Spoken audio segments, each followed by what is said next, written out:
朋友们，中美10月这一轮新的博弈发生之后，其他国家是怎么看待的呢？你是不是挺好奇的？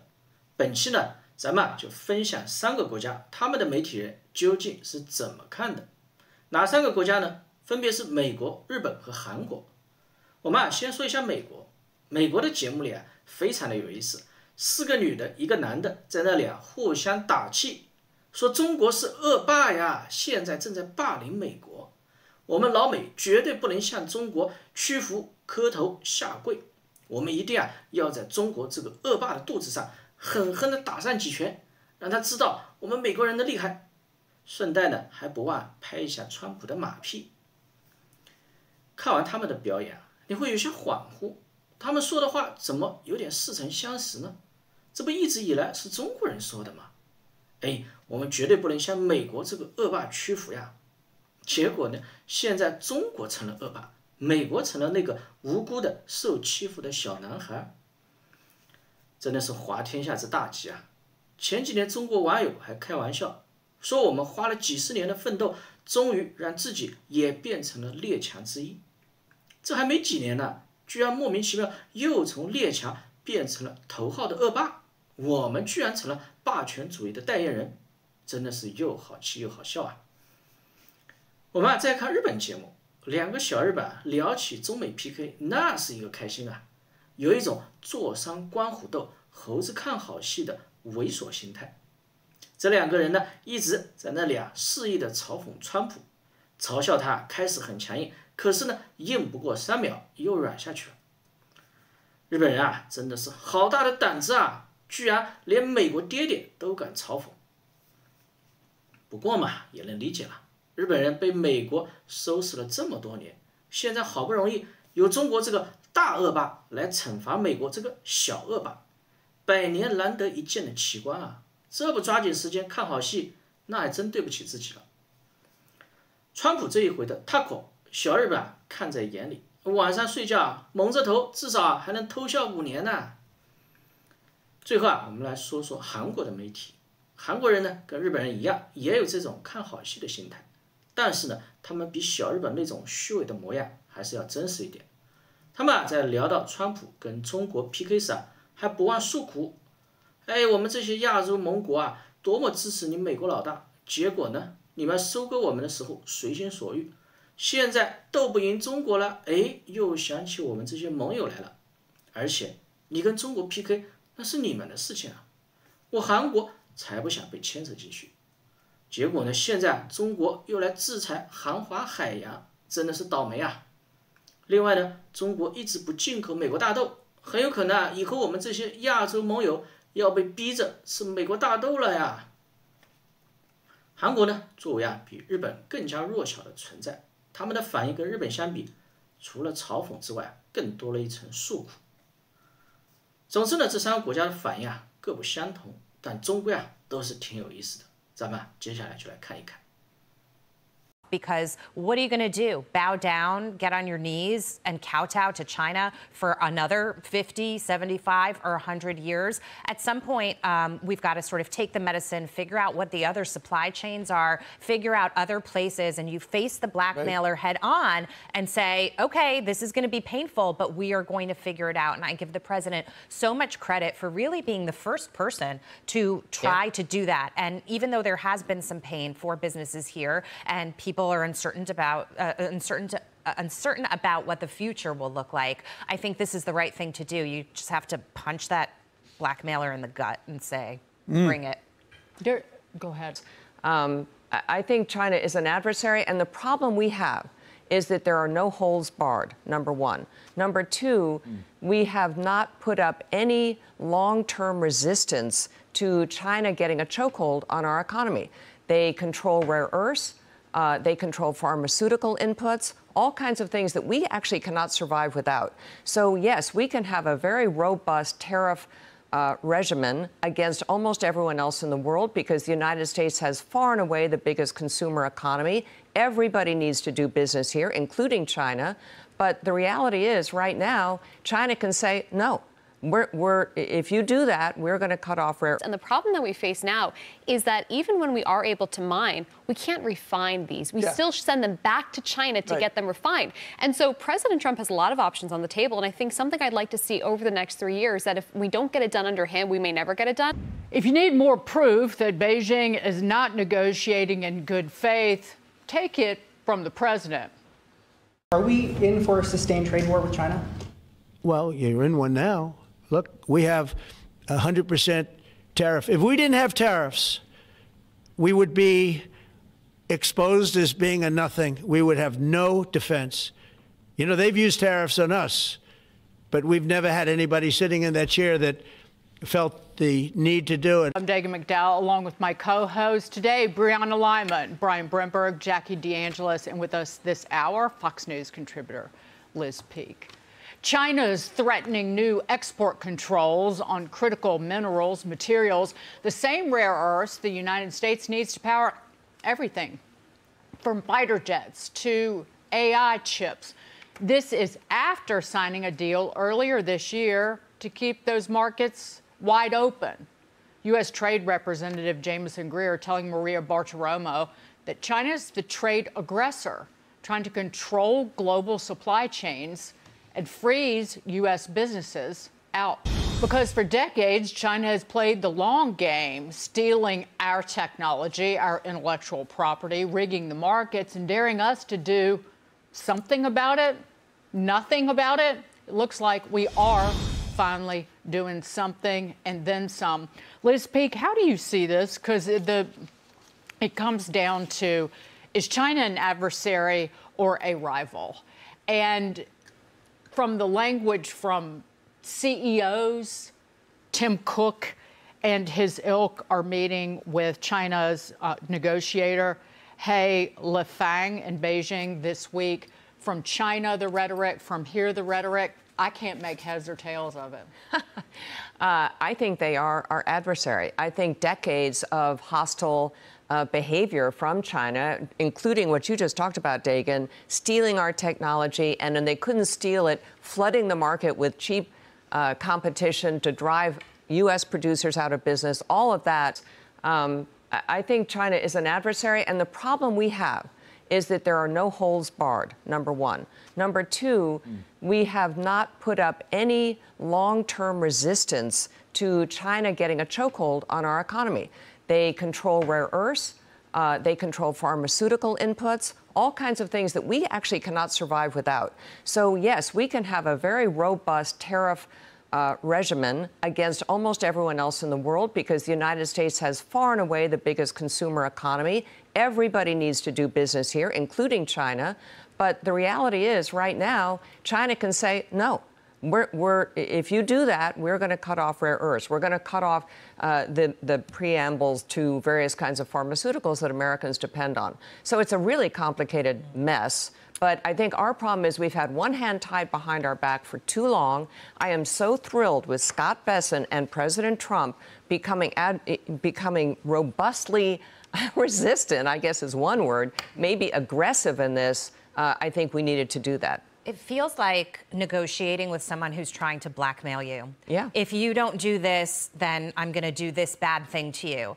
And my view and philosophy on that is you've got to rip off the Band-Aid with a blackmailer like that and say, bring it on. And that is what the president is trying to do. And China's going to play every card that it has at its disposal to try to make this seem scary and to instill fear in the United States, in businesses here. But you've got to rip the Band-Aid off, because what are you going to do? Bow down, get on your knees, and kowtow to China for another 50, 75, or 100 years? At some point, we've got to sort of take the medicine, figure out what the other supply chains are, figure out other places, and you face the blackmailer head on and say, okay, this is going to be painful, but we are going to figure it out. And I give the president so much credit for really being the first person to try to do that. And even though there has been some pain for businesses here, and people are uncertain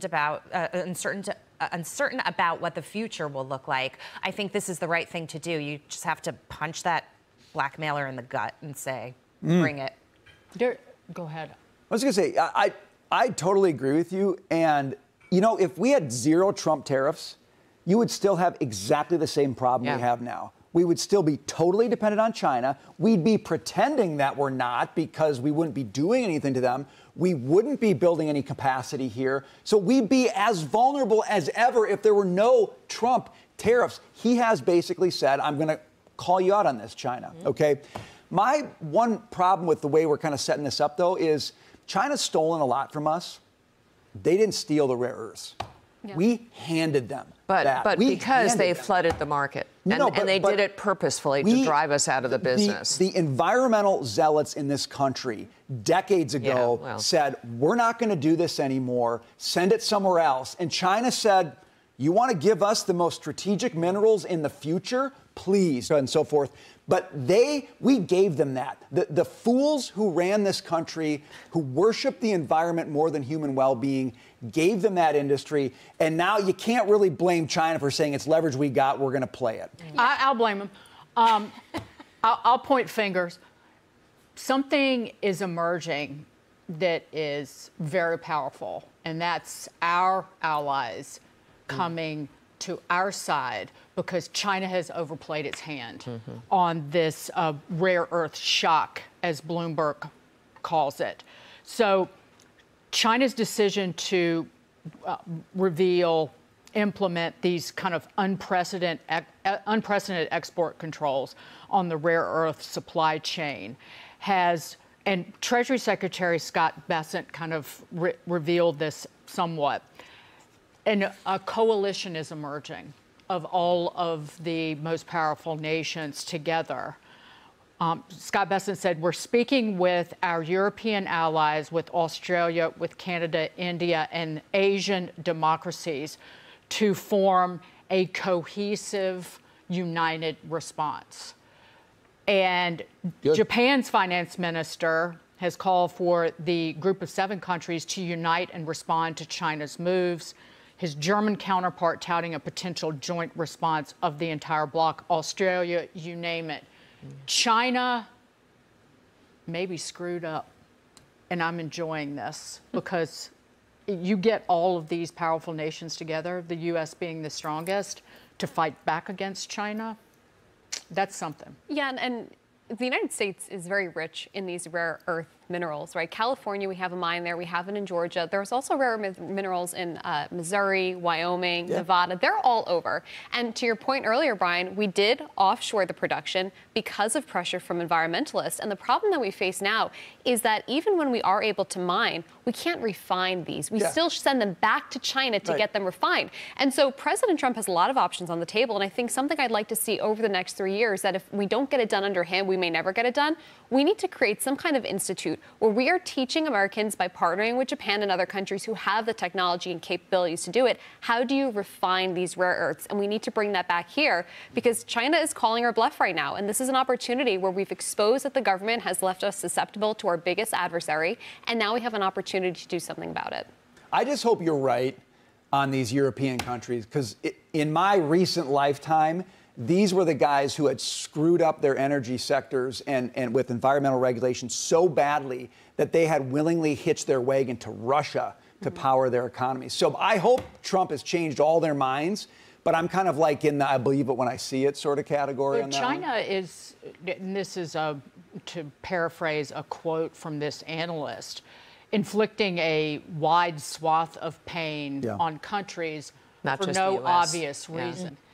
It is kind of interesting that Russia held up Europe by dominating their supply of natural gas and through pipelines made Europe extremely vulnerable to a shutdown. And then they finally actually moved forward and did shut down Ukraine gas, et cetera.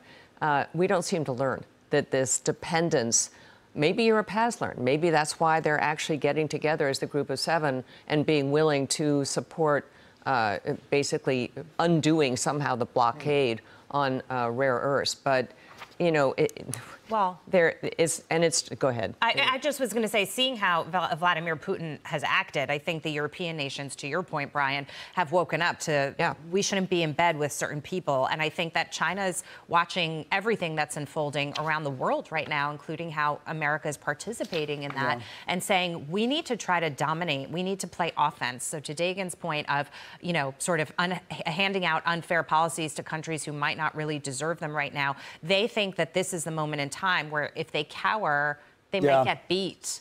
And so that's why I think they're being so aggressive. But, you know, this is not the time. Listen, their dream scenario would have been to have a Kamala Harris in office and not have to deal with President Trump again. But they realize that they're going to have to. And if they don't strike at this moment in time, they might lose their opportunity. But he's not the person that you want to have to strike against. That's what I'm saying. Like, he is riding herd on these guys. And that's what they're going from woke to woke up in record speed, but if they do, it's only because Trump is there saying, you do this or your future is toast. Yeah. That's it. Yeah, and I mean, just think about it recently. President Trump is the only president willing to try and diversify where we're getting rare earths. Ukraine. He tried to strike that deal with Ukraine to diversify it. So I think that President Trump... We're talking about Greenland. And Greenland. Right, exactly. So he's the only president who has the foresight to think, what's going to happen when I'm out of office in 5 years? It's pretty bad now. It's only going to get worse if we don't do something right now. Well, he needs to think about taking the U.S. government taking stakes in some of these companies. So what the hell's going to happen with that when he's out of office? So maybe don't have the government... That is an open question. Maybe don't have the government be an owner in some of those companies. アメリカ合衆国が中国を助けたいのであって、傷つけたいわけではないっていうふうにわざわざ書いてるんですよ。このトランプのね、このなんかツンデレ具合、よくわかんないですよね。デレが、すぐここはデレでない。まあ米中激突の話で中国がレアアースの輸出の制限、これはこれに対してトランプ100%かけるって言うからでしょ。はい。ただ今日すみません、これまだ資料を作る前の段階でニュースが入ってきたんですけど、トランプ大統領外交的評価を上げました一気に。はい。これは認めざるを得ないですね。なんとガザを停戦させたという。そうですね。いやこれはね、来年、ノーベル平和賞これありじゃないですか。ただ、問題はこちらですよ。中東はまあいいとしてそっちで成功したとして、やっぱりこの東アジアですよね、東アジア正面、見ていくと、レアアースの特に輸出制限と、または大豆の話なども含めてですね、トランプがいよいよ譲歩したという、ニュースが飛び込んでまいりました。これはですね、放送している時点から2日ぐらい前の、日本時間の朝ですかね、中国のことは心配しなくていいと、すべてうまくいく。アメリカ合衆国が中国を助けたいのであって、傷つけたいわけではないっていうふうにわざわざ書いてるんですよ。このトランプのね、このなんかツンデレ具合、よくわかんないですよね。デレが、すぐ100%プーチンに対してもね、トマホーク、我々は仲がいいとか言ってたのに、まあだんだん今は変わってきたり。そうですね。でそういうとこありますよね。でまあ今回、まあちょっと端的に申しますとですね、中国製品にこれ11月1日付でということになるんですけど、来月1日ですね、トランプ大統領11月1日付で中国からの全輸入品に 100% の追加関税を課すと表明したということですよね。で発動時期は中国の対応次第で前倒しもあり得るということをですね、これ3日ぐらい前に発表した後に株価が、まあ、先週のこれ末のあたりですね、一気に落ちたと。でまあちょっと一瞬暴落かなという状況が、先週の金曜日ですよね。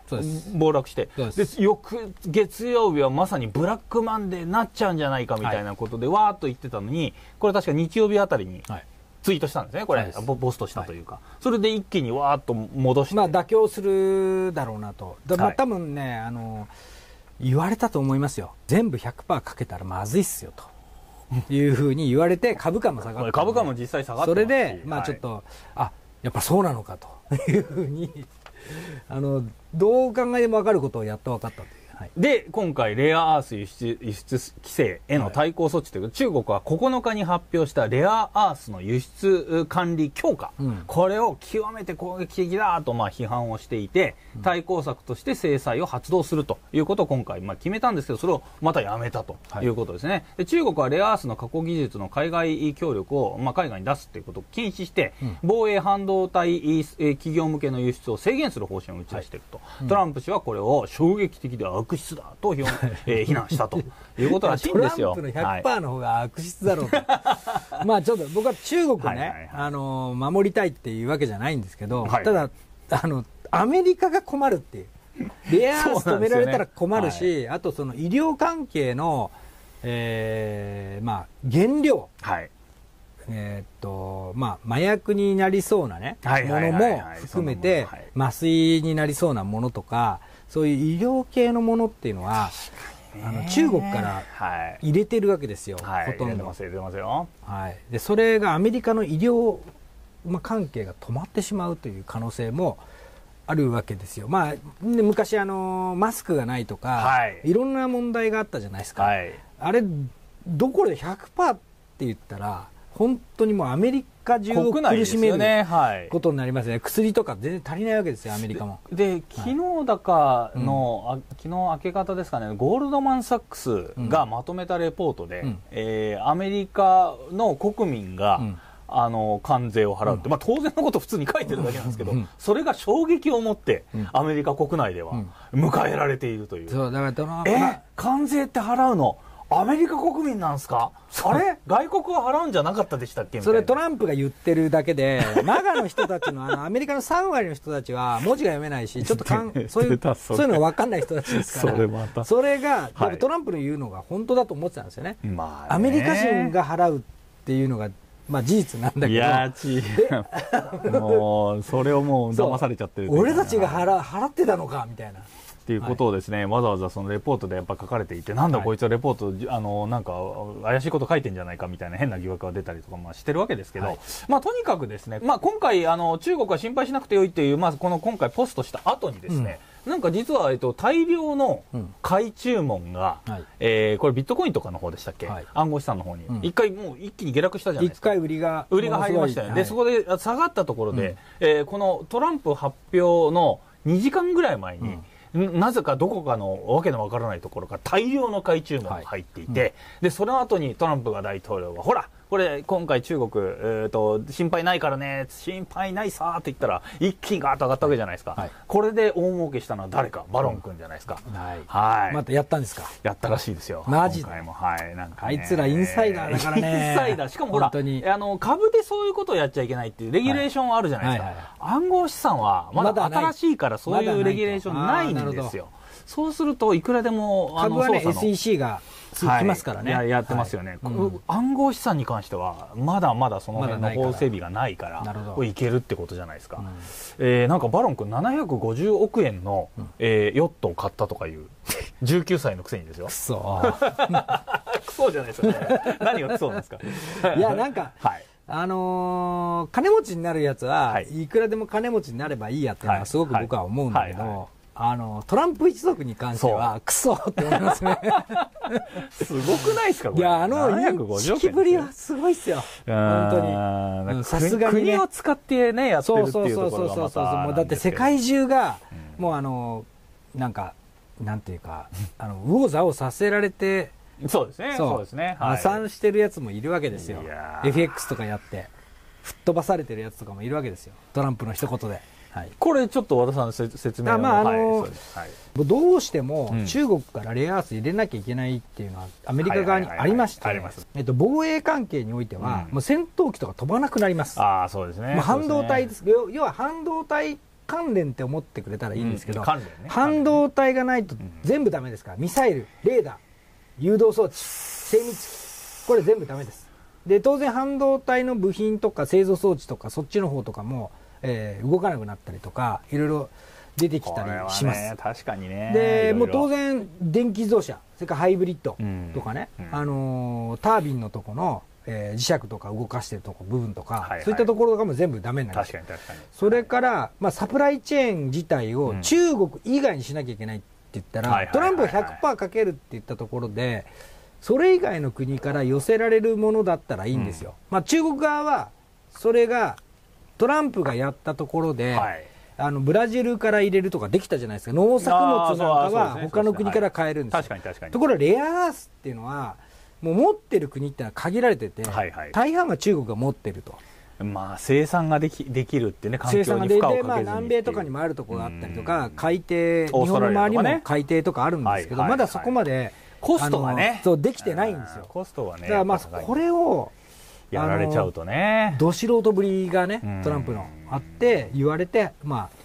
いやガザを止めたのは、戦闘を止めたのはすごいですけど、まあこれに関しては本当に中国にやられっぱなしっていう印象しかないですね、僕の中では。まあそんな形でね、トランプの方はなかなかこうディールはできない、中国に対してね、足元見られてる。これ本当に中国との争いっていうところにすごくこう黄色の信号が灯っている状態なのかなというふうに正直思います。なんかこれだけはなんか逆にプロービングしちゃいけないのにね。プロービングすればするほど中国側の方が有利になっていくっていう感じになっちゃうじゃないですか。はい。중국이요 또다시 이제 히토류 수출 통제 이야기를 하고 나서지 않았습니까? 사실 미국은 히토류 얘기 나오면은 굉장히 움찔할 수밖에 없는 상황이거든요. 네. 그런데 사실 트럼프 대통령도 처음에는 이 히토류 통제와 관련해 가지고 강경하게 나왔어요. 그래? 그러면은 11월 1일부터 중국 관세 100% 올리고. 나 2주 후입니다. 그래서 당시에 언론들이 난리 났다. 미중이 꽝 하고 부딪혔다. 막 이런 얘기들 많이 나왔는데요. 이틀이 지나서 미국이 먼저 꼬랑지를 싹 내리죠. 예, 베센트 재무장관이 이제 나서가지고 이제 수습 국면에 들어갑니다. 우리 지난 주말에 양국 실무진 계속 협상을 했었고, 그리고 트럼프 대통령도 슬쩍 그렇게 얘기해요. 아니 내가 중국을 때리려고 한 게 아니고 도와주려는 거였어. 그렇게 얘기를 했는데 사실 약간 웃긴 게 뭐냐면 미국하고 중국이 꽝하고 부딪히자 가만히 보시면은 세게 이러고 있으면은 무덤덤하게 예, 미국은 혼자서 널뛰기를 해요. 네. 널뛰기를 합니다. 지금 분명히 딱 그래요, 정말. 그렇습니다. 근데 이번에 중국이 살짝 그 어떤 모습을 보였냐면 지금까지 미국이 중국을 상대로 하던 제재의 형식을 그대로 따라서 했어요. 뭐 니들이 하던 방식 우리 그대로 했는데 라고 얘기를 하면서 뭐가 들어갔냐면은 지금부터 중국의 히토류라든지 중국의 기술이 0.1%라도 들어간 걸 다른 나라, 다른 기업이 수출을 하더라도 중국 정부의 승인을 얻어야 돼 라는 부분을 넣었습니다. 진짜 0.1% 농담 아니고 1%도 아니고 0.1% 그렇게 얘기를 했죠. 자 그러면은 이 얘기가 뜬금없이 왜 나왔겠느냐예요. 사실 미국은 히토류 때문에 거의 로이로제에 걸릴 상황이기 때문에 히토류를 본인들에게 공급해 줄 수 있는 다양한 공급처들을 끊임없이 찾고 있는 상황입니다. 그러니까 미국이 니들이 우리를 우회해가지고 히토류 구하고 있다고? 그래? 그러면 할 수 있는지 한번 해봐 이러면서 그걸 다 막은 거고요. 그리고 이제 그 다음에 이제 최근에 베센트 재무장관이 그 얘기를 했죠. 중국이 히토류를 가지고 전 세계 경제를 쥐락펴락하는 거 여러분 내버려 두시겠습니까? 우리 동맹들이 힘을 합쳐가지고 여기에 대항해야 됩니다라고 얘기를 하고 있으니까 이제 뭐야? 갑자기 언제는 관세를 동맹이고 나발이고 미국을 쪽쪽 빨아먹는 것들은 우리가 다칠 거야 이러더니 언제부터 또 동맹을 챙겨? 이럴 때는 또 동맹이 필요하대 라고 지금 비판받고 있는 부분이 딱 그 부분이고요. 그리고 또 하나 미국이 중국을 치면서 몇 달 전에 그 얘기를 했어요. 우리 10월부터 중국산 선박은 중국 선박이든 간에 다른 나라가 중국산 선박을 사용하든 간에 무조건 수수료 매길 거야. 10월부터 이 얘기했거든요. 중국도 똑같이 미국산 선박에 대해서 수수료 매기겠다. 더 비싸게 했어요. 그렇습니다. 그래서 중국은 왜? Why not? 니들이 하는 그 방식 그대로 했는데 우리가 뭘 잘못했지? 그러니까 사실은 이 전문가들이 그 얘기도 했어요. 중국은 이미 이걸 때릴 때부터 미국이 강경하게 나왔다가 결국은 꼬랑지를 먼저 내릴 수밖에 없을 것이다까지도 머릿속에 다 계산하에 넣어서 이걸 한 거다라는 얘기가 나오고 있는 거죠. 지금 문희재 평론가님 말씀하신 것처럼 지난 이제 1기 때 그 미중 간의 첫 무역 전쟁이 있었잖아요. 그래서 뭐 25% 때리고 그때는 일방적으로 중국이 좀 당하는 그런 모습이었는데 그때 뭐 무역 전쟁뿐만 아니라 화해 제재한다 굉장히 화려하게 뭐 여러 다방면에서 이루어졌잖아요. 대중국 제재가. 그런데 그대로 지금 반사하고 있는 것 같아요. 중국이. 지금 니네들이 우리 선박 그럼 우리도 선박. 뭐 하여튼 관세가 됐으면 관세 그리고 사람 제재 뭐 기업 제재 우리 그대로 제재 이 지금 중국의 어떤 준비랄까 마음가짐 아예 갈라설 생각을 하고 있는 걸까요? 어떻게 보세요? 전망을 좀 해주시면. 뭐 일단 일개랑 가장 큰 부분이 뭐가 있냐면 이제 전 세계가 준비되어 있는 상태죠. 트럼프의 2기에 앞서서 1기 때는 수업을 받았다면 이제는 그 수업 매뉴얼대로 그냥 진행하는 거고요. 네. 또 물론 그 흘러간 시간에 따라 중국도 많이 변했고요. 네. 중국 경제도 많이 변했고 그렇죠. 세계 무대 위에서 중국의 위치도 많이 변했기 때문에 중국이 훨씬 더 과감해졌죠. 과감해졌다. 2010년대만 해도 중국이 그렇게 과감하게 외교 노선을 펼쳐지지 못했어요. 네, 이제는 정말 지구의 한 플레이어처럼 어느 정도의 책임 있는 자세를 보여주려고 하는데 뭐 자꾸 이제 뛰는 미국 때문에 막 이렇게 계속 뭔가에 안 되는 애를 계속 처리를 해야 한다는 그런 자세를 하고 있는데 확실하게 강경하게 나오고 있고 근데 그 강경하게 나오는 데 있어서 선을 계속 지키려고 노력을 하고 있는 게 보여요. 네.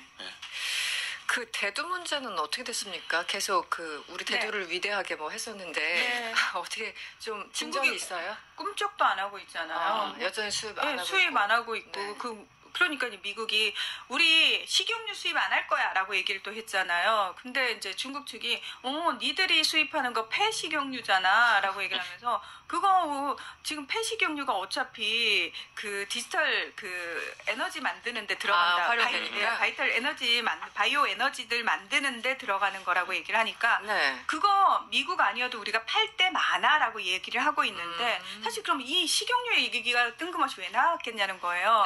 이게 이제 트럼프 대통령 입장에서는 대두 때문에 대두 농민들이 겁나 화나 있는 상황에서 저기 미국 기업들한테 사인을 주는 거죠. 저기 폐식용유 중국에서 가져오지 마. 그냥 여기 우리 대두 농가에서 가지고 와가지고 그거 좀 처리를 해라는 식으로 그 얘기를 하는 거고 일본도 그렇고 우리도 그렇고 아마 미국 측으로부터 대두 좀 수입해 달라라는 압박 엄청나게 받고 있을 겁니다. 지금 그 얘기 나오더라고요. 그러니까 대두 못 파니까 그 아시아에 있는 소위 말하는 동맹 이럴 땐 꼭 동맹을 찾아요. 그런 나라들에게 이제 대두 팔려고 여러 가지 압박이 있을 것이다, 있다 뭐 여러 가지 그 관측 보도가 현재 나오고 있습니다. 아마도 그 압박이 어떤 식으로 저는 나타날지 눈치를 좀 챌 수 있는 부분이 일본에서 나토 붐이 불거나 우리나라에서 갑자기 콩과 관련돼서 굉장히 많은 방송에서 홈쇼핑에서 팔기 시작하고 관련 방송들이 많이 나오기 시작하면 콩 수입이 되려나라는 거를 조금 눈치챌 수 있지 않을까라는 생각이 듭니다. 대두 관련해서 질문했더니 구윤철 부총리였나요? 뭐 거기에 대해서는 아직 언급할 게 없다. 그러니까 NCN대로 갔어요. 그래서 정말 압박이 좀 있는 듯한 현재까지는 그런 상황이고요. 이게 이제 문제가 제가 항상 같은 질문을 드리는데 미국하고 중국이 싸우든 말든 일단 걔네들끼리 잘 싸우라고 하고 문제는 우리한테 불똥이 얼마나 튀느냐가 문제잖아요. 우리는 우리나라 국익만 생각하면 됩니다. 그런데 하나오션의 미국 내 법인이긴 하지만 정확히 때렸어요. 5군데를. 그래도 이거 좀 힘들더라고요. 이 기사 보고 있으니까. 결국은 또 중국이 우리 걸고 같이 미국에 대해 그냥 미국하고만 싸우지 왜 우리하고 이렇게 척지려고 하지 또 이런 생각이 들더라고요. 어떻게 하나오션이 그 미국의 필리조선소를 인수를 해가지고 사실은 우리가 이제 미국과 함께 하려고 하는 마스가 프로젝트의 최선봉에 서 있는 대표적인 기업이잖아요. 근데 중국 정부가 그때 그랬어요. 한국 니들 착각하지만 미국하고 조선업 협력하잖아. 그럼 니들 내부의 조선업이 공동화 현상이 일어날 거고 미국이 얼마나 숭악한 애들인데 니들 노동자 다 뽑아갈 거 숙련된 노동자들 다 뽑아갈 거고 그렇게 되면 니들이 타격을 받는다라는 식으로 굉장히 겁을 줬단 말이에요. 이건 무슨 얘기냐면 중국 정부는 그게 싫은 거예요. 그래서 사실 그거 하지 말라고 하나오션 미국 자회사 5곳을 딱 제재를 때린 거죠. 이래도 마스가 할 거야? 이런 식으로. 그래서 그 하나가 미국에서 굉장히 중요한 이유